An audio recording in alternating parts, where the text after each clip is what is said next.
Good morning बच्चों। आज हम लोग हिंदी व्याकरण पाठ 9 क्रिया और काल पढ़ेंगे।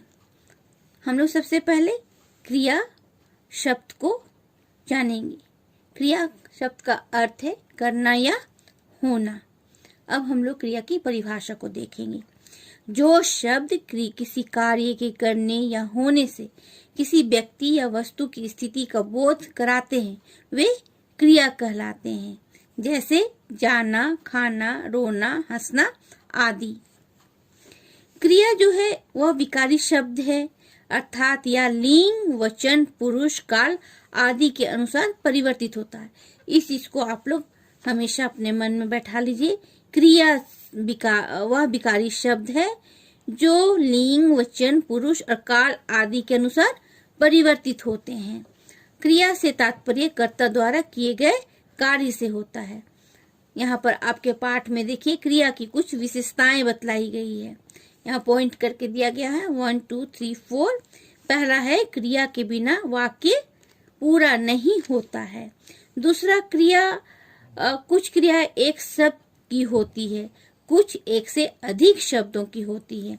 यहाँ पर उदाहरण है रवि नृत्य कर रहा है, एक से अधिक शब्दों की क्रिया है। यहाँ रवि ने नृत्य किया। कुछ क्रियाएं स्वयं घटित होती है तो कुछ क्रियाएं की जाती है। स्वयं घटित होने वाली क्रिया जो है वर्षा हो रही है या स्वयं होती है। और खेतों में पानी डाला गया या करने वाली क्रियाएं हैं। विकारी शब्द के होने के कारण क्रिया लिंग, वचन, काल, पुरुष आदि के अनुसार परिवर्तित होते हैं। जैसे सीता पढ़ रही है, राम पढ़ रहा है, लिंग के अनुसार परिवर्तित होता है। उसी प्रकार यहाँ पर देखिए वाक्य में कर्ता के साथ विभक्ति चिन्ह का प्रयोग नहीं किया जाता है तो क्रिया कर्ता के अनुसार होती है। जानवर दौड़ते हैं और विभक्ति चिन्ह का प्रयोग जब होता है तो यहाँ पर कर्म के अनुसार हो जाता है। जैसे रवि ने पत्र लिखा। क्रिया वाक्य के अंत में लगाई जाती है। वाक्य में एक से अधिक क्रियाएं भी हो सकती है। पायल उठकर बाहर खेलने चली गई। अब हम लोग क्रिया के भेद को देखेंगे। क्रिया के दो भेद हैं, अकर्मक और सकर्मक। अकर्मक क्रिया कर्म अर्थात बिना कर्म की क्रिया, वे क्रियाएं जिनमें कर्म नहीं पाया जाता है अर्थात अकर्मक क्रिया कहलाती है। क्रियाओं का प्रभाव सीधा कर्ता पर पड़ता है। पक्षी उड़ते हैं, बच्चा हंस रहा है। यहाँ पर देखिए सोना, नाचना, रोना, उड़ना, बैठना, चलना, भागना, हंसना, तैरना आदि ये सभी जो हैं क्रियाएं हैं। अकर्मक क्रिया की पहचान के लिए क्रिया से पहले क्या, किसे, किसको आदि का प्रश्न लगाकर किया जाता है तो उत्तर मिलता है वह अकर्मक क्रिया है।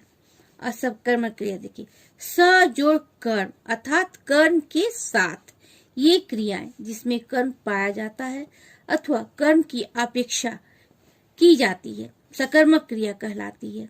इन क्रियाओं का सीधा प्रभाव कर्म पर पड़ता है। धोबीन कपड़े धो रही है, माताजी खाना बना रही है।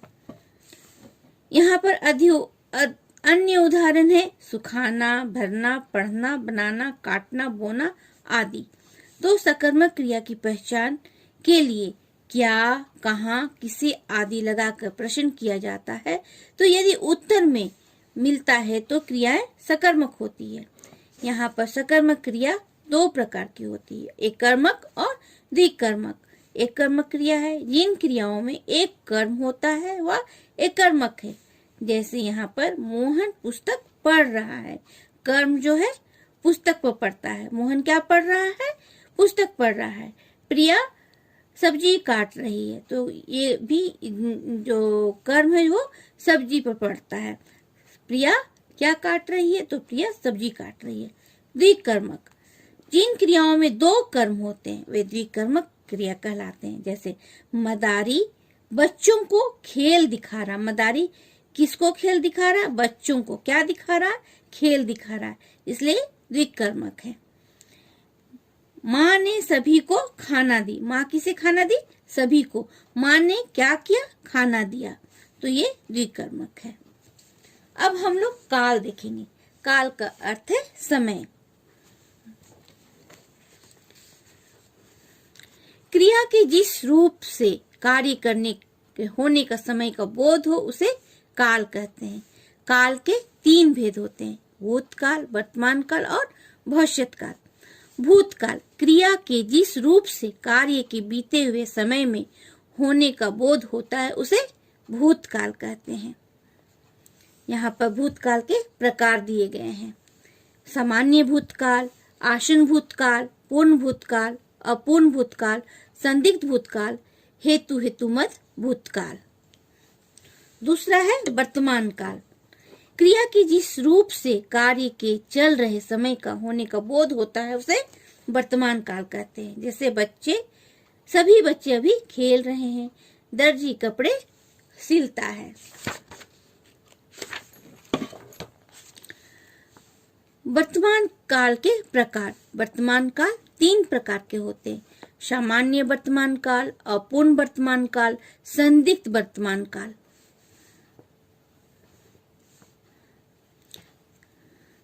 भविष्यत काल क्रिया के जिस रूप से कार्य का आने वाले समय में होने का बोध होता है उसे भविष्यत काल कहते हैं।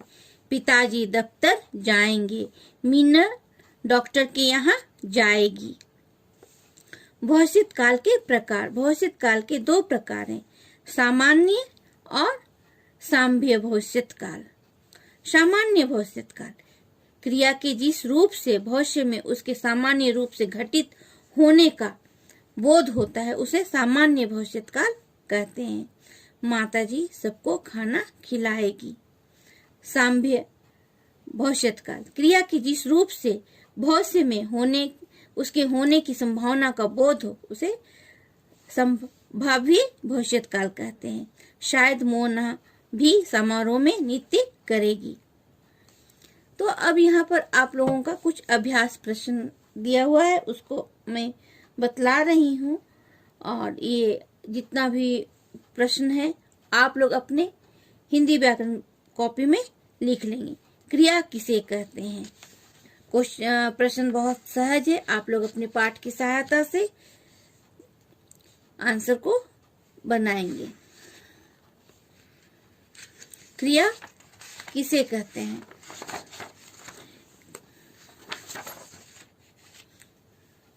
जो शब्द क्रिया किसी कार्य के होने या किसी व्यक्ति या वस्तु की स्थिति को बोध कराते हैं उसे क्रिया कहते हैं। क्रिया की 2 विशेषताएं बताएं। तो यहाँ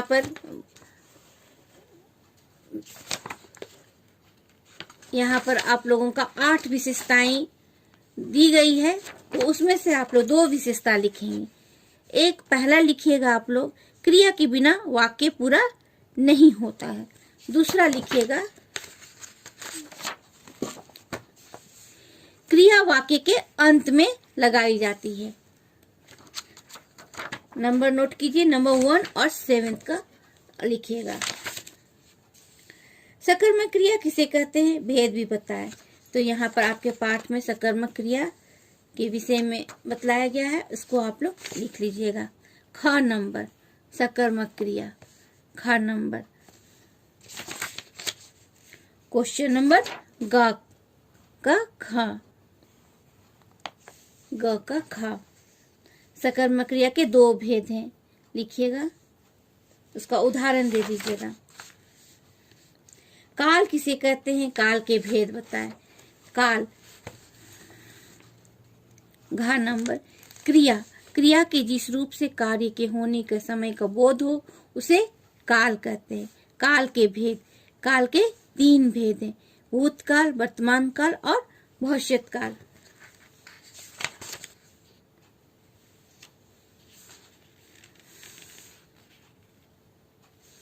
भविष्यत काल कितने प्रकार के होते हैं उनके नाम लिखिए। यहाँ पर नंबर 3, अंगा का 3। भविष्यत काल 2 प्रकार के होते हैं, सामान्य भविष्यकाल और संभाव्य भविष्यकाल, उनके नाम लिखना है। तो आप लोग इसका उदाहरण भी एक एक लिख दीजिएगा। अब यहाँ पर दिए गए शब्दों से क्रिया शब्द बनाइए। लज्जा, बात, अपना, गुनगुन, टक्कर। क्रिया शब्द बनाना है। लज्जा, लजाना, बात, बताना, अपना, अपनाना, गुण, गुनगुन, टक्कर, टकराना, गुनगुन, गुनगुनाना। लज्जा, लजाना, बात, बताना, अपना, अपनाना, गुन, गुनाना,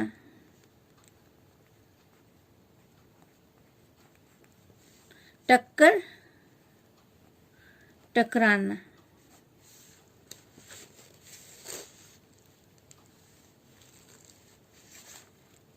गुनगुनाना। ये फिर से सुनो।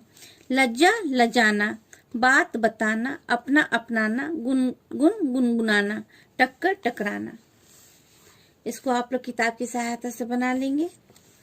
निम्नलिखित वाक्यों को पढ़कर उसके सामने काल के भेद लिखिए। ये भी आप लोग रीड करेंगे अच्छी तरह और पाठ की सहायता से ये प्रश्न अभ्यास को आप लोग पूरा कीजिएगा 4 और 5। तो हम लोगों का क्रिया शब्द जो है ये समाप्त होता है, क्रिया पाठ जो है समाप्त होता है।